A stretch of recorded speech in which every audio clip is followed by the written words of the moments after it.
Hello students, previous video में मैंने आपको कुछ प्रैक्टिस क्वेश्चंस दिए थे बुक में से करने के लिए। चैप्टर पढ़ के आपको खुद आंसर ढूंढने थे। आई होप आपने ढूंढ लिए होंगे, उससे प्रैक्टिस हुई होगी आपकी। आज भी मैं आपको कुछ प्रैक्टिस क्वेश्चंस दे रही हूँ। इनको भी आपको चैप्टर में से ढूंढ के खुद करने हैं। फेयर कॉपी में भी आप इनको कर सकते हैं। तो इसमें सबसे पहला क्वेश्चन है आपका, Which states were annexed by Dalhousie on the basis of doctrine of lapse? Doctrine of lapse के बेस पे कौन कौन से राज्य डलहौजी ने हड़पे थे, उन राज्यों के आपको नाम लिखने हैं। बहुत इजी है, चैप्टर ध्यान से पढ़ा हो तो आपको याद भी होंगे कि ये कौन कौन से राज्य थे। नेक्स्ट क्वेश्चन है आपका, which social reforms were done by the British which made Indians angry? आपको उन सोशल रिफॉर्म्स के नाम लिखने हैं, उन स्टेप्स के नाम लिखने हैं, मतलब वो तरीके जो उन्होंने, वो रिफॉर्म जो ब्रिटिशर्स ने करे थे जिनसे भारतीय नाराज़ हो गए थे, सामाजिक जो उन्होंने सुधार करने की कोशिश करी थी, जिससे हमारे जो ऑर्थोडॉक्स इंडियंस थे वो नाराज़ हो गए थे, उन सुधारों के नाम लिखने हैं, वो कौन कौन से थे। नेक्स्ट है, how did the introduction of western education effect Indians? जो वो वेस्टर्न एजुकेशन भारत में लेकर आए थे उसने किस तरीके से इंडियंस को इफ़ेक्ट किया, उसने किस तरीके से इंडियंस को परेशान किया, या इंडियंस ने उसको कैसे पॉजिटिवली नहीं लिया, उन सब चीज़ों को आपको इस आंसर के अंदर लिखना है। नेक्स्ट क्वेश्चन है आपका, which discrimination was used against Indian soldiers? Indian soldiers के अगेंस्ट क्या डिस्क्रिमिनेशन किया जाता था, वो लिखना है। डिस्क्रिमिनेशन बहुत तरीके से किया जाता था। अगर सोल्जर्स वाला अगर आपने टॉपिक पढ़ा हो ध्यान से 1857 रिवॉल्ट में, तो उसमें ये था कि उनको पोस्ट अच्छी नहीं मिलती थी, सैलरी अच्छी नहीं मिलती थी। तो ये सारे पॉइंट्स आपको लिखने होंगे, वो सारे डिस्क्रिमिनेशन जो उनके साथ किए जाते थे वो इस क्वेश्चन के अंदर आपको लिखने हैं। Name the place where the rumour of greased cartridges started? उस जगह का नाम लिखना है जहाँ से र्यूमर फैला था।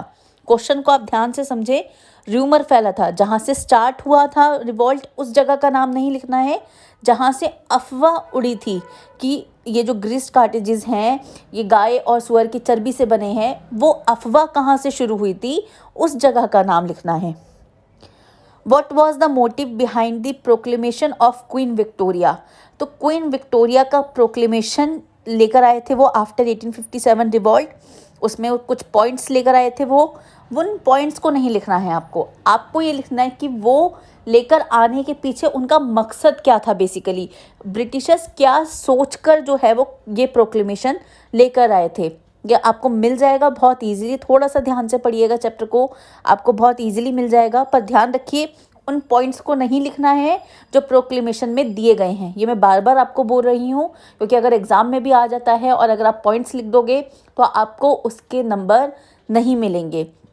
आपको वो मोटिव लिखना है जिसके पीछे ये क्वीन विक्टोरिया का जो प्रोक्लेमेशन है वो लेकर आए थे।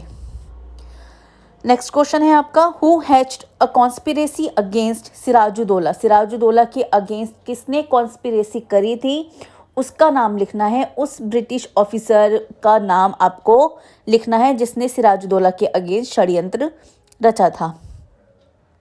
नेक्स्ट है, which battle led the foundation of British rule in India? किस बैटल से जो भारत में ब्रिटिश रूल है उसकी स्थापना हो जाती है? आप इसमें ध्यान रखिए कि ब्रिटिशर्स बहुत सारे युद्ध लड़ते हैं, लेकिन शुरू में एक युद्ध उनका ऐसा था जहाँ से एक्चुअल में ब्रिटिशर्स जो है स्ट्रॉन्ग हो जाते हैं और यहीं से उनकी पॉलिटिकली कह दो या इकोनॉमिकली कह दो, हर तरीके से जो रूल है वो शुरू होता है। क्योंकि वो भारत में जब आए थे तो वो एक कंपनी के रूप में आए थे, वो ईस्ट इंडिया कंपनी के रूप में व्यापार करने के लिए आए थे। पर यहाँ पे उन्होंने व्यापारी के रूप में भी अलग अलग बैटल्स लड़े। तो एक बैटल उन्होंने स्पेशली ऐसा लड़ा था कि उसको जीतने के बाद वहाँ से उनका ब्रिटिश रूल भारत में एक्चुअली शुरू होता है। तो आपको स्पेशली उसी बैटल का नाम लिखना है, बाकी सारे बैटल्स में से किसी का नाम नहीं लिखना है। तो वो बैटल आप पढ़िए, कौन से चैप्टर में है, चैप्टर नंबर 7 में दिया गया है आपको, उस बैटल का आपको इसमें नाम लिखना है।